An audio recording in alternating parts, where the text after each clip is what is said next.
ಇತ್ತೀಚೆಗೆ ನಡೆದಂಥ ಹಾಸನ ಸಮಾವೇಶದಲ್ಲಿ ಗೊತ್ತಿಲ್ಲ, ಆ ಸಮಾವೇಶದ ಹೆಸರು ಜಲ ಕಲ್ಯಾಣದ ಹೆಸರಿನಲ್ಲಿ ಸಮಾವೇಶ ಮಾಡಿದಂಥ ಕಾಂಗ್ರೆಸ್ಸು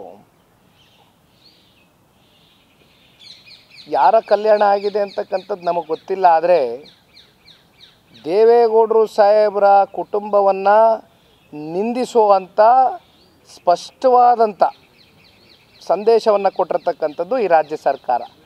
ದೇವೇಗೌಡರನ್ನ ಅವರ ಸ್ವಜಿಲ್ಲೆಯಲ್ಲಿ ನಿಂತ್ಕೊಂಡು ಅವರನ್ನು ನಿಂದಿಸಿದರೆ ಅವರನ್ನು ರಾಜಕೀಯವಾಗಿ ನಾವು ದುರ್ಬಲಗೊಳಿಸಿದ್ದೀವಿ ಅಂತಕ್ಕಂಥ ಒಂದು ಮನಸ್ಥಿತಿಯನ್ನೇನು ಹೊಂದಿದ್ದಾರೆ ಇವತ್ತು ರಾಜ್ಯ ಸರ್ಕಾರ. ಆ ಸಮಾವೇಶಕ್ಕೆ ಮತ್ತೆ ನಾವು ಇನ್ನೊಂದು ಸಮಾವೇಶ ಮಾಡಿ ಪ್ರತ್ಯುತ್ತರ ಕೊಡ್ತಕ್ಕಂಥ ಅಗತ್ಯತೆ ನನಗಂತೂ ಕಾಣ್ತಾ ಇಲ್ಲ.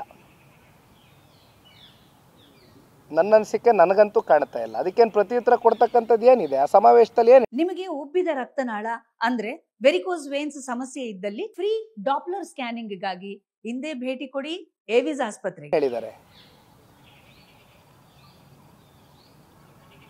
ಏನು ಸಿಗ್ತಾ ಇದೆ ದೇವೇಗೌಡರು ಕುಟುಂಬ ನಿಲ್ಲಿಸಿ?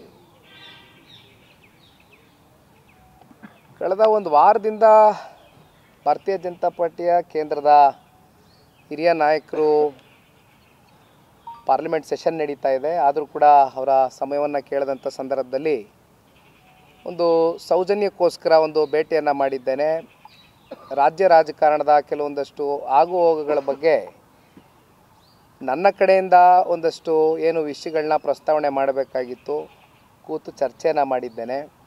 ಒಟ್ಟಾರೆಯಾಗಿ ಲೋಕಸಭಾ ಚುನಾವಣೆಯಲ್ಲಿ ತಗೊಂಡಂಥ ನಿರ್ಣಯ JDS ಮತ್ತು ಭಾರತೀಯ ಜನತಾ ಪಾರ್ಟಿ ನಮ್ಮ ಮಿತ್ರತ್ವ ಇನ್ನಷ್ಟು ಬಲಿಷ್ಠವಾಗಿ ಮುಂದಿನ ದಿನಗಳಲ್ಲಿ ನಾವು ಎದುರಿಸ್ತಕ್ಕಂಥ ಯಾವುದೇ ಚುನಾವಣೆಗಳಿರ್ಬೋದು. ಏಕೆಂದರೆ ನಮ್ಮ ಮುಂದೆ ಇವತ್ತೊಂದು ದೊಡ್ಡ ಸವಾಲು ಎದುರಾಗುತ್ತೆ.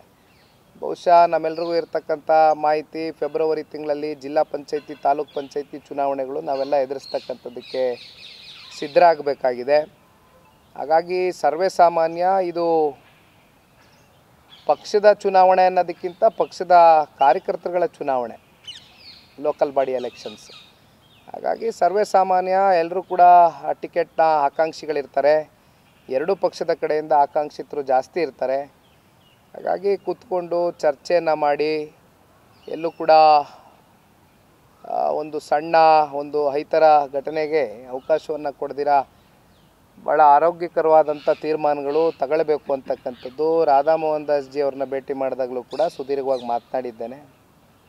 ಗೃಹ ಸಚಿವರಾಗಿರ್ತಕ್ಕಂಥ ಸನ್ಮಾನ್ಯ ಅಮಿತ್ ಶಾ ಜಿ ಅವರ ಬಳಿನೂ ಕೂಡ ಈ ವಿಚಾರಕ್ಕೆ ಸಂಬಂಧಪಟ್ಟಂತೆ ಹೇಳಿದ್ದೇನೆ. ಒಟ್ಟಾರೆಯಾಗಿ ಎರಡೂ ಪಕ್ಷದ ಸಂಬಂಧ ಭಾಳ ಆರೋಗ್ಯಕರವಾಗಿ ಚುನಾವಣೆಯನ್ನು ಎದುರಿಸ್ತೇವೆ ಅಂತಕ್ಕಂಥದ್ದರ ಬಗ್ಗೆ ಇವತ್ತು ಕೂತು ಚರ್ಚೆ ಮಾಡಿದ್ದೆ. ಸರ್, ಜಿಲ್ಲಾ ಪಂಚಾಯತಿ, ತಾಲೂಕ್ ಪಂಚಾಯತಿ ಚುನಾವಣೆಯನ್ನು ಮೈತ್ರಿಯಿಂದ ಎದುರಿಸೋದು ಅಷ್ಟು ಈಸಿ ಅಲ್ಲ. ಈಗ ನಿಮ್ಮ ಪಾರ್ಟಿಲೂ ಆಕಾಂಕ್ಷಿಗಳಿರ್ತಾರೆ, BJPಲೂ ಆಕಾಂಕ್ಷಿಗಳಿರ್ತಾರೆ. BJP ಕೂಡ ಹಳೆ ಮೈಸೂರಲ್ಲಿ ಗಟ್ಟಿಯಾದ ನೆಲೆಯನ್ನು ನಿಲ್ತಾ ಇದೆ, ಮತ್ತು ಲೀಡರ್ಗಳು ಕೂಡ ಸೃಷ್ಟಿಯಾಗಿದ್ದಾರೆ. ಇಂಥ ಸಂದರ್ಭದಲ್ಲಿ ಮೇಲ್ಮೇಲೆ ಮಾತುಕತೆಗಿಂತ ಗ್ರೌಂಡಲ್ಲಿ ಈ ಥರದ ಮಾತುಕತೆಗಳು ವರ್ಕೌಟ್ ಆಗಿದೆಯಾ? ಮತ್ತು ಇದರಿಂದ ನಿಮ್ಮ ಮೈತ್ರಿಗೆ ಎಫೆಕ್ಟ್ ಆಗಲ್ವಾ ಚುನಾವಣೆಯಲ್ಲಿ? ನೀವು ಭಾಳ ಒಳ್ಳೆ ಪ್ರಶ್ನೆ ಕೇಳಿದ್ರಿ. ಅದಕ್ಕೆ ನಾನು ಪ್ರಾರಂಭಿಕದಲ್ಲೇ ಹೇಳಿದೆ ನಮಗೆ ಸವಾಲಿದೆ ಅಂತ. ಯಾಕೆಂದರೆ ಸವಾಲಾಗ್ಬೋದು ಈ ಸಂದರ್ಭದಲ್ಲಿ. ಅಂದರೆ ಇವೆಲ್ಲ ಸವಾಲನ್ನು ಮೆಟ್ ನಿಲ್ತಕ್ಕಂಥ ಹೃದಯ ವೈಶಾಲ್ಯತೆ ಎರಡೂ ಪಕ್ಷದ ಕಾರ್ಯಕರ್ತರಲ್ಲಿದೆ. ಅದು ನನಗೆ ಭಾಳ ದೃಢವಾದಂಥ ನಂಬಿಕೆ ಇದೆ.